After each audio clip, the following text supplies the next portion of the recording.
Okay, so what we're going to be doing is talking about Marx, Weber, and Durkheim. And what I'm going to give you is a brief sort of synopsis of their theories. We're not going to cover the entire oeuvre of each one of these people because they wrote tremendous amounts of stuff on very diverse topics. Okay, so the first thing about these theories is that they've been taken to task, properly so, beginning 35, 40 years ago, for ignoring the role of the environment in their general discussions of society.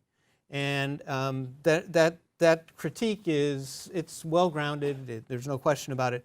What I want to do today is sort of alter the intellectual agenda a little bit and talk about the utility of their theories as a heuristic tool for exploring environment-society relations. So this is a somewhat different kind of intellectual agenda than the one that has typically been undertaken when in looking at the three of them. Okay, so let me talk a little bit about what the three of them share in the way of intellectual points of departure. One is that they're all three of them were preoccupied by what Polanyi calls the Great Transformation. In other words, the massive industrialization and urbanization of European societies, in particular, somewhat in the 19th century. Basically, all trying to explain it, but from somewhat different points of departure. All three of them applauded Darwin's work, and so reading back into them, you can see coevolutionary kinds of strains of thought, where the ecology and the society, the economic sociology, to some degree, parallel one another. We talked about the amount of work that they did. And then finally, all of these people, in some senses, are examining the context within which market exchanges occur. So if you're trying to relate this to what the economists had to say last time you guys met, this is largely about the context within, or the structures around market exchanges. Okay, so let's say if we call them all structuralists, one of the key ways of differentiating the three, Marx, Weber, and Durkheim, is the type of structure that they focus on. So if you're thinking about Marx, think about factories. Factories that convert natural resources into commodities through human labor. That's really the focus of most of his analytic work. If you're talking about Weber, you want to think about norms, but you also want to think about offices that contain bureaucracies that enforce norms. And these are not just state public offices, but private enterprise offices as well. And with Durkheim, you want to think about norms too, but here you also want to think about cities, which house different kinds of occupational specialists with a distinct set of norms. Okay, so let's start with Marx, and then we'll do Weber, and then we'll do Durkheim, and then we'll try to sum up and draw a couple of lessons for how one might look at environment-society relations using their theories. So with Marx, it's factory owners engaged in an insatiable drive for profits, which they earn by exploiting both workers and natural resources. Okay, so the owner is in some senses the central human figure in at least understanding how this process works.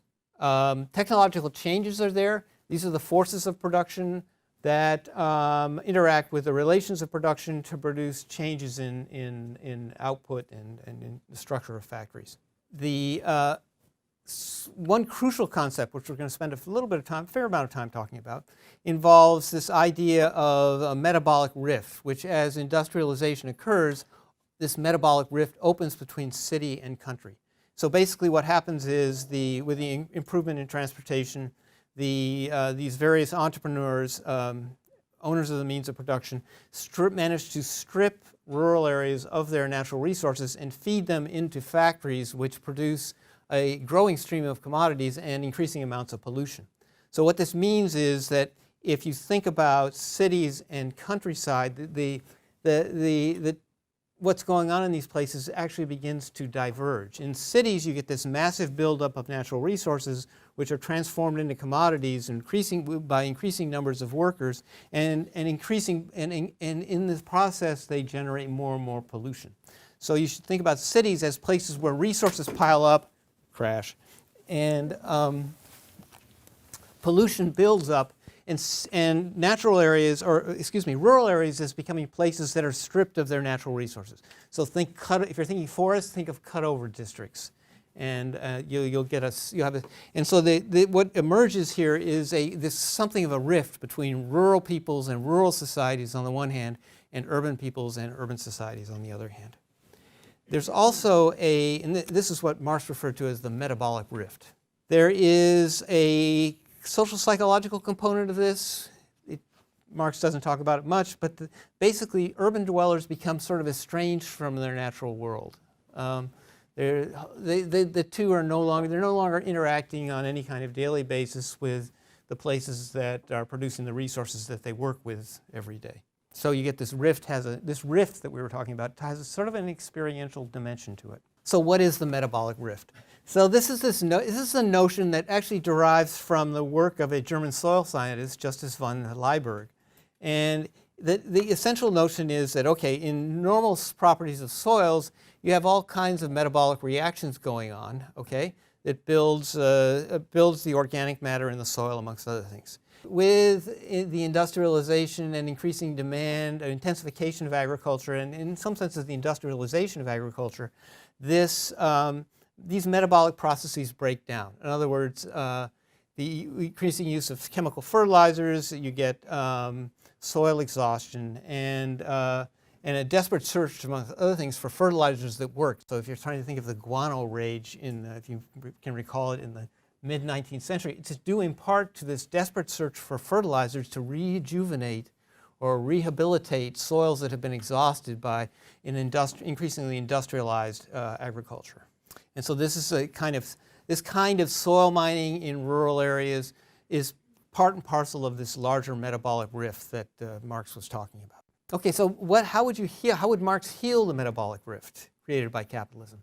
Well, he's not really very clear about this. He talks about, well, somehow the producers will become associated in this post-capitalist phase, and that will lead to a more kind of precautionary or a more environmentally friendly kind of soil manipulations. So if you're talking about actual socialist regimes, there's really none of them in the 20th century, with the possible exception of the Cuban regime in the 1990s, makes much of a commitment to doing any sort of take the goal of sustainability with regard to soils or otherwise very seriously. Okay, so new theoretical departures from using Marxist theory sort of as its point of departure. There are a fair number of them, and they've been quite productive, meaning that they've written a lot of articles, they've gotten cited a fair amount, they've definitely made a difference. So the first one that I'm going to talk about here involves Alan Schneeberg, whose name came up just a few minutes ago. And when we were talking about the treadmill of production, I already talked about it.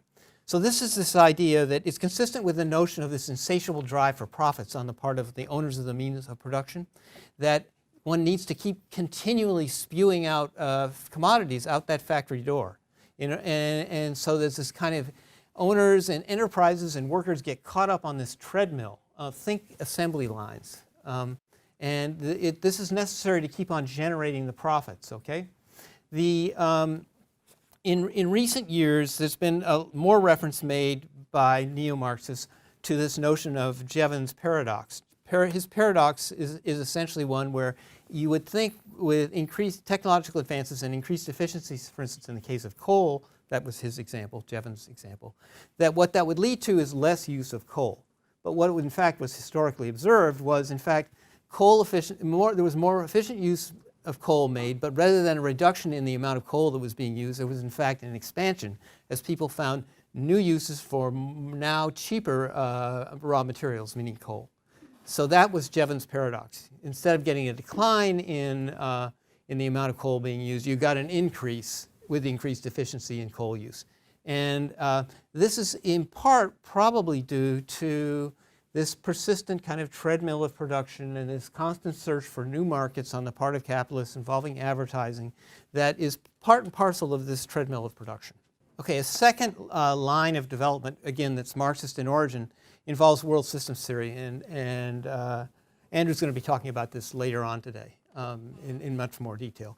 And this is this idea, basically I think maybe others would disagree, but that it takes basically the metabolic rift, that division between the city and rural area, and expands it to a world systemic terms, and incorporates for the first time colonial relations between a metropole and its colonies into it.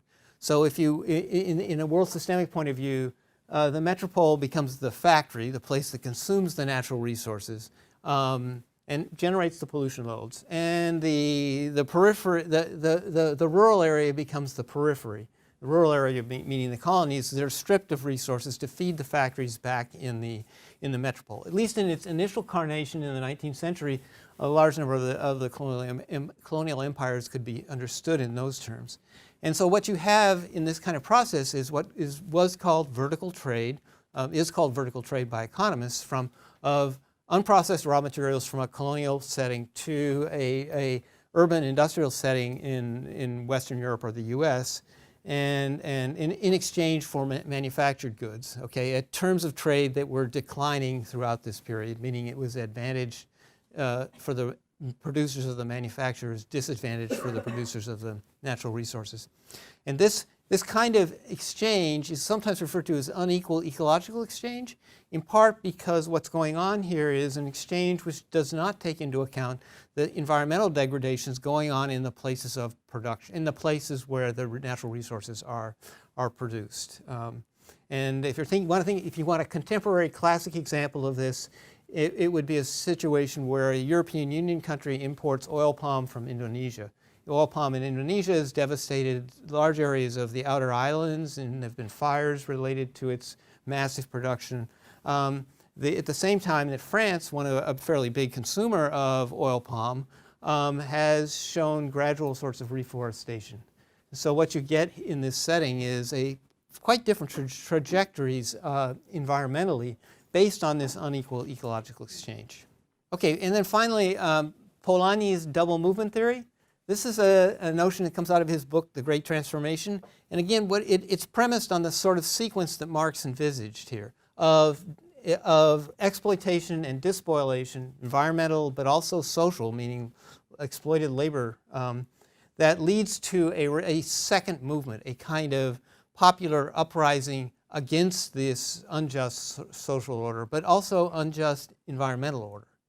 So in some senses, the double movement theory can be applied to the emergence of the environmental movement. Okay. Now you could go on longer. There's other kinds of neo-Marxist initiatives from Marx. I'm not going to go into some of them because but there are some other initiatives. This list, though, of neo-Marxist work is pretty impressive in the sense that they've attracted wide attention. Lots of this work has been done. It's a real source for contemporary environmental sociology. With that, here's some references on Marx. These are just some very basic ones. Okay, so let's talk a little bit about Max Weber. So first of all, again, a vast array of work. There's a whole slew of books out there. He did this comparative historical work on India, on China, on the ancient Middle East. That wasn't enough. He kept on going. He did The Protestant Ethic and the Spirit of Capitalism, basically an argument about the origins of capitalism in 1905. And then posthumously, his wife published Economy and Society in 1920, shortly after he died. And this is an argument, again, about the spread of capitalism. So in that sense, his point of departure is similar to Marx's, okay? But he sees different drivers. And the environment does figure in this work, sometimes as a container, meaning he says, well, you're in an arid environment, so it's going to be this kind of society. But sometimes as a driver. So in other words, sometimes a drought, for instance, plays a role, at least in some of the Middle Eastern work. One of the arguments probably his chief argument in Economy and Society, again, the Great Transformation kind of argument, is that there's a kind of progressive rationalization of human societies that is going on as capitalism sort of takes over. And so if you're thinking capitalist here, think of somebody with eye shades on, and somebody who is calculating, efficient, reduces uncertainty, increases predictability, and uses increasing amounts of non-human technologies. So technological change definitely shows up here.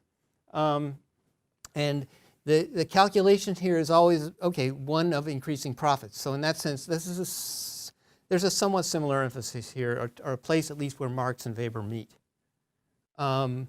The state also grows along with these capitalist enterprises. It's sort of like a parallel growth. And it too exhibits these similar qualities of increase the spread of rational sort of deliberations, and in this case to maybe manage or manipulate or at least order social relations as they change during the course of the capitalist expansion. Okay, so from our point of view, one of the most important sorts of legacies that Marx has, that Weber has, is that he's really the first theorist to accord an independent role to the state in the process of capitalist development.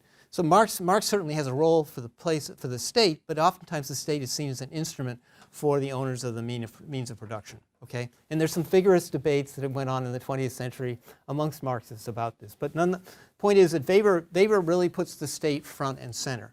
What this means is that if you are in your work are thinking about environmental reforms, most likely Weberian sorts of analyses are going to be front and center in your analysis. At least you're going to bump into some Weberian ideas, even if they're not called that, during the course of doing that work on environmental reforms in whatever particular domain you're talking about. Okay, so, but Weber does talk about, so for instance, in his work on the state, he talks about traditional sort of authority, and meaning where essentially the authority that structures state relations is drawn from the family, analogically from the family, so that the head of state is viewed like a father.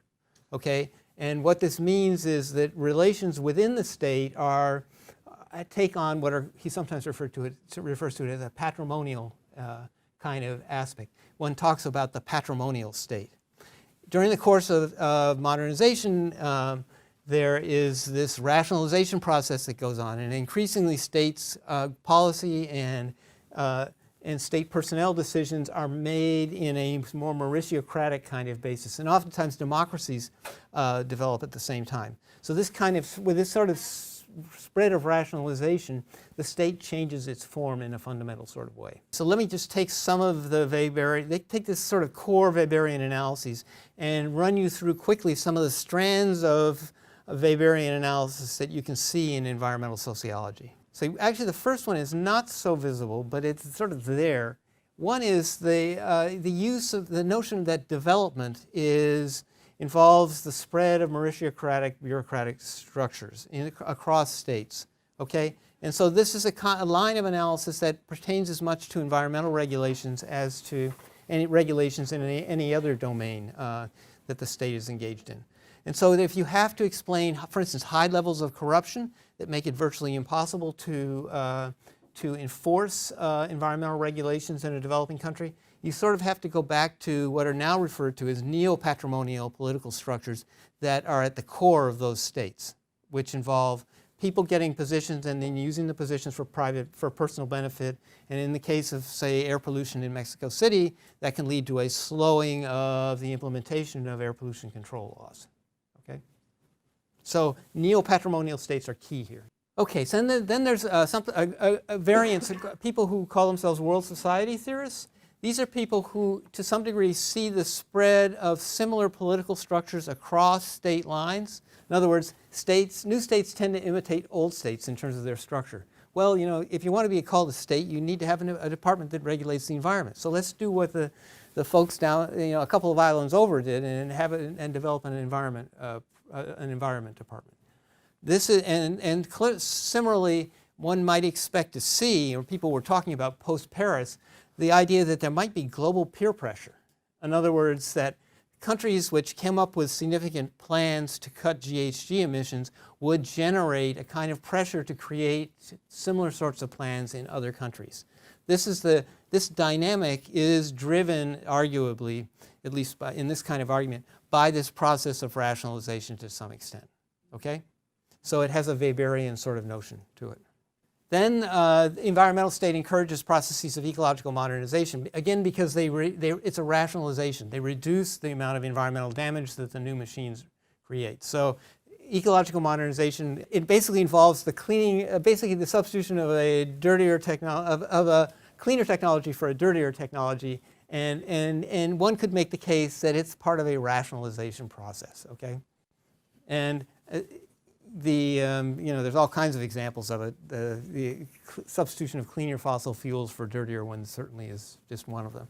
But Weber would see this as a rationalization process, okay? And then finally, one more example of it. This time it's a different agent of control. It's these round tables of sustainable commodity producers, sustainable oil palm. I'm just going to stay with the oil palm example here. The governance of these global flows by these commodity producing associations would be another example of this kind of rationalization process at a global scale. Regimes theory in political science, which I guess maybe you won't be hearing about, is a similar kind of argument about the development of these rational institutions to govern the use of resources or commodities. It has a Weberian cast to it. Okay, so a couple of other little segues about Weber, and then we'll talk about Durkheim. One of the things, most planning processes are interpretable in Weberian terms. In other words, planning processes are rationalization, the attempt to use rationality to come up with distribution of resources or commodities that meet a variety of goals, some of them environmental, some of them social, okay? That kind of argument, that kind of process is something that Weber was right on, okay? And so if you want to go back to kind of get at some of the core for how these planning processes work, Weber would be a good intellectual point of departure. And Lewis Mumford actually in the mid-20th century made these points about planning processes and the degree to which they can be understood in a Weberian sort of framework. So if you're talking about planned reductions in GHG emissions, in many ways what's going on there is a process that Weber would have understood he would have understood almost intuitively. It fits into his intellectual framework. It also suggests, and this is me speaking, not anybody else, that some of these emerging social formations that drive processes of environmental reform might end up taking a corporatist form. By corporatist, I mean institutional structures that link the macro with the micro, okay, and run through things like capitalist enterprises, but also labor unions, and are sometimes coordinated right at the top, sectorally, okay? And then some of these corporatist frameworks, they have the history of these things is a little bit ugly. I mean, the first places to introduce them in the 20th century were fascist states in the 1930s, Spain and Italy as well. But you do see the same sort of social formation in France post-World War II. So it's not exclusively the sort of thing that shows up in these nasty first examples of it. But this corporatist frame as a way to facilitate micro-macro interactions seems to me to be where we're going. It's also something that I think Weber would pick up on and say, yeah, this is more of the same. So a couple of references for Weber. Okay, so Durkheim, again, a wide array of studies. Probably the most famous one is his study of suicide and its variations from Catholic to Protestant and rural to urban populations in France. But there's a sociology of religion. There's the rules of the sociological method. Laurie did a great job of running through them real quickly. What we're going to focus on here today is the first thing that he published, which is this division of labor in modern society, which was his doctoral dissertation.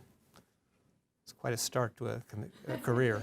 Okay, so sorry for the text here, but so basically the theory is that when competition intensifies when you increase populations and put them in the same place, and that kind of increased competition leads people to specialize and to trade the products produced through the specialties.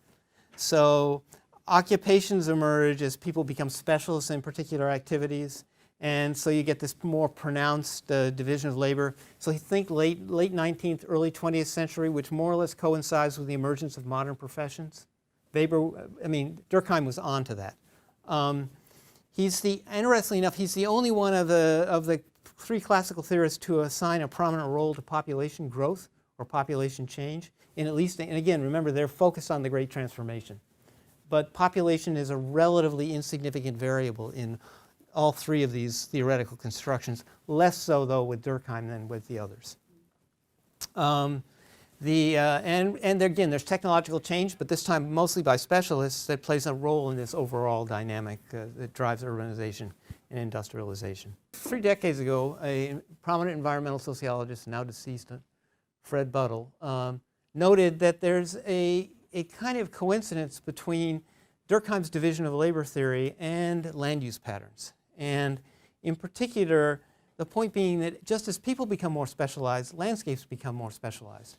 So one quick way to kind of see this, if you look at U.S. farms, one of the things that's dramatic about them is over the last 30 to 40 years has been the decline in mixed livestock crop operations. Virtually all farms now either produce crops or most animals come out of feedlot operations of one sort or another. So that's a circumstance where people have specialized the agricultural task, okay? And so the notion here is that as occupations specialize, landscapes specialize. So a couple of lousy examples probably from California, but one is the Yosemite National Park. The parks are very specialized uses of land. And the people in those parks are organized to deliver a particular kind of service to visitors, okay? A very sort of specialized kind of service, recreation. Right near there are these places in the Central Valley which are organized around the production of almonds, okay? They have organizations which are of almond producers. These specialists to some degree, they really rule how land use occurs, at least on a daily basis, in these sorts of settings, okay? This level of specialization goes on and on and on. I mean, you can talk about arts districts in cities. You can talk about residences of single-family homeowners in suburbs.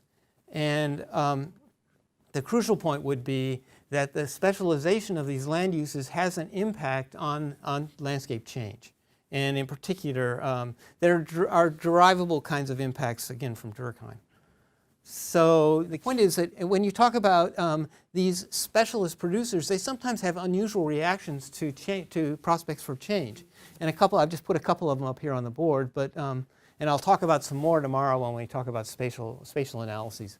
But so ranchers opposed to the Keystone Pipeline or homeowners opposed to fracking are both specialists, or mobilized specialists, are pushing against a landscape change that is being advocated by capitalists, okay? So the politics of these sorts of processes are to some extent derivable from Durkheim's original kind of work on division of labor. Okay, so a couple more things. This division of labor work can be combined with other work, some of it subsequent to some of it more or less contemporary to Durkheim.